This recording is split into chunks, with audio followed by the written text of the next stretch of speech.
Amém. Eu saúdo os irmãos com a paz. E nós vamos para a parte final da nossa escola. E a nossa análise hoje vai ser em Êxodo capítulo 17. A continuação da exposição das Escrituras. Obviamente, sábado passado foi o 16. E a gente fica feliz porque Deus tem nos concedido a fé para estar aqui. Porque o que nos motiva a estar aqui é apenas a fé em Deus. Não temos aqui produções, não temos aqui grandes apresentações, mas temos a fé e a esperança em Cristo Jesus. Vou fazer uma oração para a gente entrar. É só 20 minutos, 25 no máximo. Eu prometo para os irmãos que não vai ser muito tempo. Senhor Deus poderoso, mais uma vez estamos aqui na tua casa de oração para agradecer pela vida, agradecer pelos livramentos, agradecer pela nossa saúde. E também, Senhor, pedir perdão pelos nossos pecados, que o Senhor, na tua infinita misericórdia e amor, nos perdoa, nos ensina a cada dia seguir segundo a tua vontade. E nesse momento, Senhor, pedimos que unja a nossa mente, os nossos ouvidos, para que a gente venha ler essa palavra, extraída da tua Santa Escritura, que ela crie raízes em nossos corações para entendimento nosso. Que a gente jamais venha se afastar da tua palavra. Que o Senhor nos abençoe, nos guarde, nos dirija, em nome do Senhor Jesus. Amém. Então, amados, vamos entender aqui o contexto da mensagem de hoje. A mensagem de hoje ela é um segmento, né? Nós estamos lendo aqui as Escrituras capítulo a capítulo. E qual é o contexto de hoje? O contexto de hoje do capítulo de hoje é uma situação de que o povo está sempre necessitando de Deus. Como sempre, nós dependemos de Deus. E Deus, Ele quer que quando a gente chega numa situação que você não tem solução em si mesmo, você não pode fazer nada, você clame a Deus. Deus não tolera a murmuração. Ou ele repugna a murmuração e o desespero. Mas principalmente a murmuração. Deus quer que a gente seja confiante nele. E, portanto, Ele quer que a gente, quando chegue um problema sério, a gente murmure, não murmure, mas clame a Deus. Então aqui nós estávamos numa situação que o povo passou pelo Mar Vermelho, e o povo ali meio que murmurou, ou reclamou, né? Que inicialmente eles clamam a Deus, mas também reclama de Moisés. Mas aí o Mar Vermelho se abre, né? Sabemos que o povo estava num beco sem saída, tinha montanha dos dois lados, o Mar Vermelho estava à frente e o exército de Faraó estava atrás. Deus às vezes coloca a gente assim em beco sem saída para que a gente recorra apenas a Ele, porque não temos como mais recorrer. Era isso que Deus queria. Mas Deus livrou o povo, sabemos, o Mar Vermelho se abriu e tudo mais. Lá na frente, há 3 dias depois, também o povo chega numa situação que não tem água. E o povo murmura, reclama, deseja voltar até para o Egito. E nesse caso, Deus repugna essa história de murmuração, mas Deus é misericordioso com o povo. Moisés clama, a diferença de murmurar, né? Moisés sempre clama. E Deus transforma a água em água doce. Enfim, segue mais à frente, tem a história do maná, faltou comida, e o povo desejaram comer carne. Deus faz uma prova com o povo, inclusive estabelece o sábado do Senhor, como uma prova de obediência para ver se o povo ia obedecer. E o povo não obedeceram. Alguns, né? Ou seja, Deus coloca o maná para ser colhido de segunda a sexta-feira, uma quantidade, um gourmet, que é cerca de quase 2 litros. E na sexta-feira poderia se colher 2 para cada pessoa. E alguns. E no sábado não se colheria nada, porque as porções dobradas, que era na sexta-feira, servia para o sábado. No entanto, nos demais dias da semana, se colhesse dobrado, cheirava mal, né? Ou seja, estragava. Mas alguns colheram mais, estragou, e outros ainda foram mais além. No sábado, que era o dia de que não deveria ir lá, porque não tinha, mas o pessoal foram ver se tinha, não tinha. Deus também se irritou com o povo, mas foi misericordioso e trouxe ali o que o povo pediu, inclusive trouxe carne, o pessoal desejou carne, trouxe carne em forma de cordonize. Não foi uma coisa boa, Deus não mandou aquela carne com alegria, não. Mandou como uma reclamação dele, ou seja, do povo, ou seja, como um sinal da desobediência daquele povo. Mas enfim, chegando aqui o capítulo 17, nós vemos outra rebelião, ou outra murmuração do povo. E vamos para a leitura em si, que diz assim, é o versículo 1. O povo de Israel saiu do deserto de Sim, caminhando a um lugar para outro, de um lugar para outro, de acordo com as ordens de Deus, o Senhor. Ou seja, eles caminhavam de acordo com o que a nuvem orientava, era o próprio Deus. E esse deserto de Sim, ou seja, era ali no Monte Sinai, próximo na Península dos Sinais hoje, que é ali no Egito, né, no sul de Israel, aquela área deserta. E acamparam-se em Refidim, mas ali não havia água para beber. E mais uma vez o povo murmura contra Moisés. Então reclamaram contra Moisés e lhe disseram: dá-nos água para beber. Moisés respondeu: por que vocês estão reclamando? Por que estão pondo o Senhor à prova? Mas o povo estava com muita sede e continuava reclamando e gritando contra Moisés. Ele dizia: por que vocês nos tirou do Egito? Será que foi para nos matar aqui de sede? E nós aos nossos filhos e as nossas ovelhas e cabras? Ou seja, versículo de 1 ao 3, o povo, é óbvio que se você está com sede, você tem que procurar água. Buscar uma solução. Mas a solução não seria reclamar, seria clamar a Deus. Porque Deus ia prover água para o povo.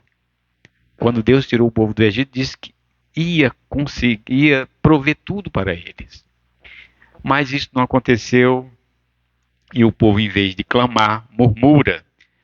Mas, como sempre, Moisés intervém e traz a água, né? Ou seja, a água surge. Vamos ver como surgiu a água. Então Moisés clamou, pedindo ajuda a Deus. Olha a diferença. O povo murmura e Moisés clama. Ele disse: o que é que faço com esse povo? Mais um pouco e eles vão me apedrejar com pedradas. Ou seja, Moisés fala para o Senhor.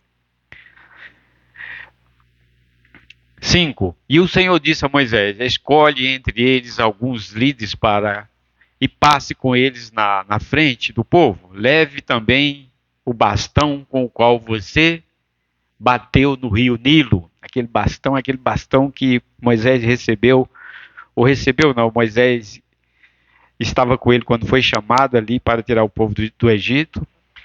E Deus abençoou aquele bastão, que era tipo uma bengala, alguma coisa assim, que ele apacentava as ovelhas. Aquele bastão era um símbolo de Deus. E levantou o bastão com o qual você bateu no rio Nilo. Versículo 6: Eu estarei diante de vocês em cima de uma rocha, ali no Monte Sinai. Bata na rocha e dela sairá água para o povo beber. E Moisés fez isso na presença dos líderes do povo de Israel. Versículo 7. Então deram àquele lugar o nome de Massá e de Maribá, pois os israelitas reclamaram contra Moisés, puseram o Senhor à prova, porquanto o Senhor está com a gente. Ou seja, o Senhor está com a gente ou não? Ou seja, o pessoal reclamaram, né?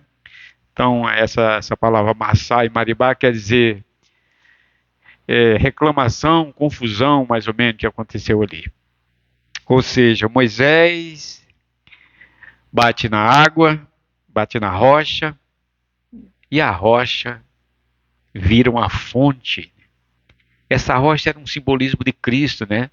A rocha é Cristo, a água também é Cristo que sai.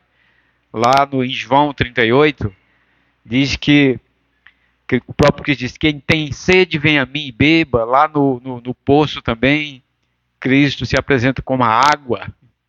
Ou seja, ele é a rocha, ele é a água. Ou seja, esse capítulo, como os demais, né, a gente percebe que ele é muito cristocêntrico, ou seja, Cristo está no centro de tudo, desde o início. Então, versículo 8 a 13. A gente já passa aqui para uma situação de guerra, né? Os israelitas, eles começaram, aqui acontece a sua primeira batalha, depois que eles saem do cativeiro. Ele estava em meio a uma situação e tinha um povo que deveria ser vencido. Ou seja, os amalequitas, era um povo guerreiro, vieram e atacaram os israelitas em Refidim. Então Moisés deu a Josué o seguinte ordem: escolhe alguns homens e amanhã cedo vá com eles lutar por nós contra os amalequitas. Eu ficarei no alto do monte, segurando Batã, o bastão de Deus, ou seja. E Josué fez o que Moisés havia ordenado e foi combater os amalequitas. Enquanto isso, Moisés e Arão e Hur subiram até o monte, até o alto do monte, né? Ou seja, Moisés, ele era o representante principal, ele tinha um bastão que estava sob sua guarda, ali estava o poder de Deus, e Deus falou: vai para o monte, e Josué foi para a frente de batalha com os soldados para vencer aquele povo. E, portanto, precisava de todo mundo estar atento, né? Todo mundo está atento. Versículo 11. E quando Moisés ficava com os braços levantados, aqui tem uma história interessante. Josué fez como Moisés havia ordenado e foi combater os amalequitas. Enquanto isso, Moisés e Arão e Hur subiram até o monte e começaram a orar, né? Um dia inteiro de oração. E eles começaram a orar. Mas quando os braços de Moisés com os braços estendidos, muito cansado, Moisés ficaram cansados, né? E Arão e Hur prepararam uma pedra, um do lado do outro, puseram perto dele, para que Moisés se sentasse. E os dois, um de cada lado, Hur e Arão, né? De cada lado, segurava os braços de Moisés. Deste modo, seus braços ficaram levantados até o pôr do sol. Ou seja, a importância da oração, né? Os soldados na frente e Moisés orando. E interessante. E assim Josué derrotou completamente os amalequitas. Eu estou indo um pouco rápido para não tomar muito tempo, mas o contexto aí dessa oração de Moisés. Moisés foi orientado que colocasse Josué como o soldado, o capitão dos soldados para ir à frente, e Moisés fosse a um monte que tinha assim próximo levasse o seu cajado e fosse orar junto com Arão e Hus, um dos seus auxiliares. E ali eles oraram. Moisés não podia ficar muito tempo com as mãos, começou a cansar, e quando ele baixava as mãos, o exército inimigo prevalecia. Os israelitas começavam a perder a guerra. Quando Moisés levantava, os soldados de Israel quem ganhava a guerra. Então se chegou à conclusão que Moisés deveria orar de mãos levantadas para que ele continuasse ganhando a guerra. Para isso, duas pessoas seguraram as mãos de Moisés, que era o representante maior de Deus ali, naquele momento, para que a oração de Moisés fosse sempre de mãos levantadas. A importância da oração, e principalmente da oração correta em uma situação como essa, pública, né? Ou seja, é por isso que nós temos o hábito de orar de mãos assim, estendida, não assim. Tem pessoas que oram assim, né? Assim é um sinal de repulsa, né? Se você pede, você faz assim, né? E não assim. Então, oramos assim, até em consideração a alguns trechos bíblicos, que, principalmente esse, e nós vemos lá à frente na Bíblia várias citações de grandes homens de Deus que, em grandes ocasiões, oraram a Deus de joelho e assim, com mãos estendidas.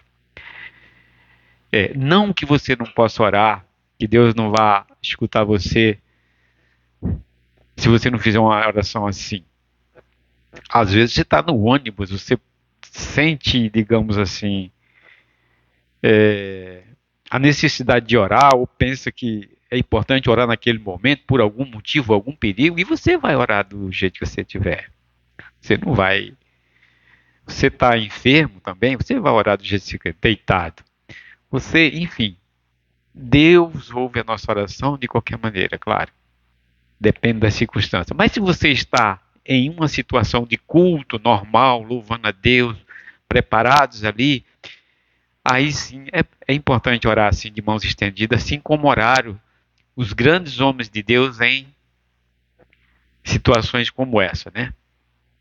Então, Moisés prosperava quando orava de mãos estendidas. Vamos para finalizar, vamos agora para a parte final, que é o capítulo 14, 16. Ou seja, Deus promete que estaria com o seu povo em toda a sua trajetória, vencendo todos os inimigos. Vejam, então o Senhor disse a Moisés: escreve um relatório dessa vitória. Após a vitória daquele povo, né? Após vencer os amalequitas. E essa vitória, a fim de que ela seja lembrada, diga a Josué que eu vou destruir completamente os amalequitas. Moisés construiu um altar ali e lhe deu o seguinte nome: o Senhor Deus é a minha bandeira. Ou o Senhor é a minha força, tem algumas traduções que diz assim. Estamos usando aqui uma versão na linguagem de hoje. Finalmente, o capítulo 16, aliás, o versículo 16 diz: depois disso, segure bem alto a bandeira do Senhor. O Senhor combaterá para sempre os amalequitas, ou qualquer inimigo de Israel. Amém, irmão? Então, irmão, está aí uma grande mensagem. E o ponto alto dessa mensagem, como até os capítulos anteriores, é a seguinte situação: estamos em perigo, em vez de murmurar, em vez de se desesperar, que a gente venha aclamar pelo nosso Deus. Deus fica muito triste conosco quando a gente murmura, e se desespera. O crente não pode se desesperar. Ele vai ter momento de tristeza, sim. Faz parte de quem vive nessa terra. Momento de tristeza, um momento de angústia. Mas desespero, não. e murmurar, nem pensar. Não podemos resolver um problema? Vamos colocar nas mãos de Deus. Vamos pedir o milagre, vamos pedir a força de Deus. Ou seja, o Senhor sempre agiu, ou seja, o povo foi ali para o povo, ou seja, ao invés de murmurar, devemos clamar. Vemos também aqui que a providência de Deus, ou seja, faltou água, mas de uma pedra saiu água. É o contrário, né? A gente não, jamais vai cavar um poço numa pedra, né? Jamais vamos encontrar água numa pedra, né? Vamos tentar no barro, num lugar mais baixo. Mas, no entanto, Deus tirou água de uma pedra numa montanha, num lugar alto. Deus age da maneira totalmente diferente. Deus, ele busca mostrar para o povo que ele é o Deus do impossível. E, portanto, surge a água ali que representava Cristo, a rocha que é Cristo. E aí, a importância da oração, né, como já falamos, Deus quer que a gente haja. Não importa, a gente não pode só clamar também, não. A gente clama, mas às vezes, em muitas situações, a gente podemos fazer alguma coisa assim. A gente faz a nossa parte até onde dá. Quando não dá, a gente continua clamando. E aí, finalmente, Deus está com o seu povo em todas as suas lutas. É o que ele fala aí no capítulo 14 a 16. Moisés, estarei com vocês em todas as lutas, vencerei os amalequitas. Confia. A gente poderia perguntar, mas por que o povo teria que lutar? É porque Deus não vê a gente, não quis colocar a gente na terra como um robô. Deus colocou a gente também para fazer algo. Nós podemos fazer alguma coisa. E Deus não dispensa o que a gente pode fazer. Às vezes a gente só pode ir até um determinado ponto. Deus completa, porque Ele notou o nosso esforço. Então devemos lutar sim, porque o Senhor vai completar a nossa luta, seja lá em que área for da nossa vida. Às vezes a gente tem um problema em casa, tem um problema com o vizinho, tem um problema no trabalho, tem um problema de outra ordem. Quem não tem problema? Mas o Senhor vence as nossas lutas quando a gente clama e não reclama. Quando a gente clama e luta. Quando a gente reconhece que o nosso Deus é o Deus que vence todas as batalhas. Amém? Irmão, eu agradeço em nome do Senhor Jesus e que Deus continue nos abençoando. Eu e todos vocês, todos nós precisamos das bênçãos de Deus, porque, como já disse, todo mundo tem problema. Sem exceção, seja de uma ordem, seja de outra, seja por um motivo ou por outro. Mas temos problema. E isso faz parte da vida do cristão? Sim. Cristão sem problema não. O próprio Cristo diz: na vida tereis aflições. Tem bom ânimo. Amém? Que Deus nos abençoe. No próximo sábado, se Deus permitir, estamos mais uma vez aqui. E aí sim com o capítulo 18 do Êxodo. Vamos orar. Senhor Deus, poderoso Criador, mais uma vez, Senhor, estamos agradecidos porque mais uma vez encerramos uma escola sabatina e aprendemos de Ti como melhor lidar com os problemas deste mundo. Que o Senhor nos abençoe, que o Senhor nos ajude a vencer nossas batalhas. Que o Senhor coloque ânimo em cada um de nós, para que a gente jamais venha murmurar, nem se desesperar, mas que a gente venha aclamar o Teu nome. Que a gente venha se socorrer de Ti. Que o Senhor abençoe cada alma aqui presente, cada família, que nesse momento coloca no trono da Tua graça os Teus problemas. Que o Senhor possa resolver, que o Senhor possa fazer o milagre acontecer. E nos dê coragem, Senhor, para que também possamos agir para resolver os problemas que é possível a nós. Nada merecemos, mas confiamos em Ti, na Tuas grandes misericórdias e também no sangue do Teu Filho amado Jesus.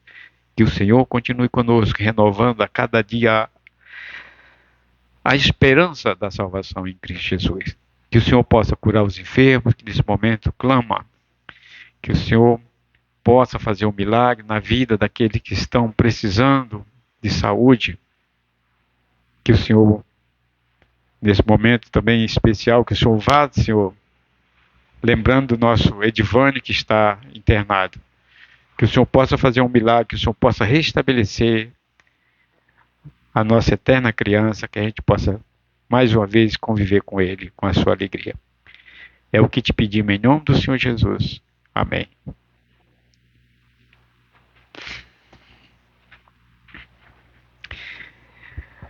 Amém. Então, estamos no dia do Senhor e as nossas lutas, gente, deixemos para trás e vamos às bênçãos finais com o irmão José Maria. Que o Senhor nos abençoe, nos guarde, e nos dê o teu espírito para discernir, nos abençoar em nome de Jesus. Amém.